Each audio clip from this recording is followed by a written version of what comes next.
Good morning, St. George's. This is your good news for Wednesday, May the 4th. And this morning we're going to be looking at the text from our lectionary readings this morning from the book of Daniel.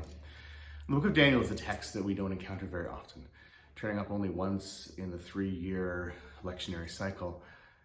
Half narrative court tales written in Aramaic, the other half apocalyptic prophecy written in Hebrew. It tells the story of the prophet Daniel and the miraculous events surrounding his life while in exile in Babylon. While written in the 2nd century, it details the 6th century events. Remember, BCE goes backwards. Daniel, for all his wonders, wasn't a time traveler.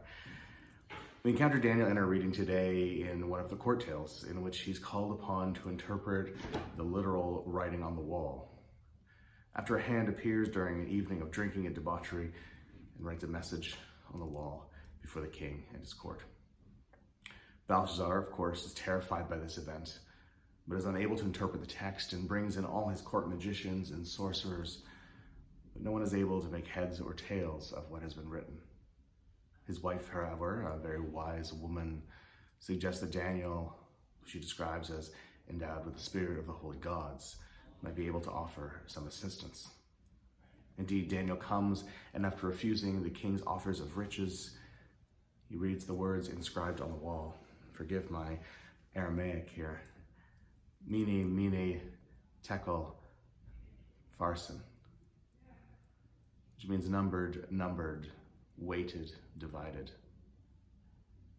Daniel interprets this to mean that the king's days are numbered, that his deeds have been weighted and found wanting, and that his kingdom is divided and he will find defeat at the hands of his enemies.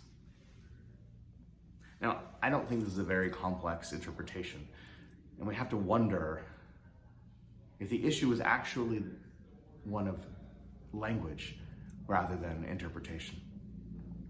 Perhaps the Babylonians, in their arrogance and power, didn't bother to learn Aramaic, the common language of the people who they had oppressed. Why would they, after all? They were the ones in charge. They were the ones who held all the power. They were clearly the superior civilization. In some ways, it sounds a lot like our own colonial past. This arrogance would be their destruction. But Daniel, throughout this text, demonstrated his steadfast love to God. He refuses to worship the pagan gods and idols of the empire. He refuses the offers of those in power, offers of wealth and riches. He refuses to surrender hope even under the oppression of a foreign power. And when the moment comes for him to prophesy to the Babylonians, he simply reads the writing on the wall. You know, sometimes we think that we need to do amazing and miraculous things to serve God. And some do amazing and miraculous things, but for most of us, we simply need to follow in steadfast faith, to love and serve our neighbors, to speak out against injustice, and to be prepared for the moment when God might call upon us to interpret his word and speak the truth of the kingdom to the powers of this world. I wish you all a wonderful, blessed day. It is a little gloomy outside. Hopefully the sun will start shining regularly soon. A very blessed Easter as we continue to celebrate the resurrection of our Lord and the dawning of new life and new hope. Take care and God bless.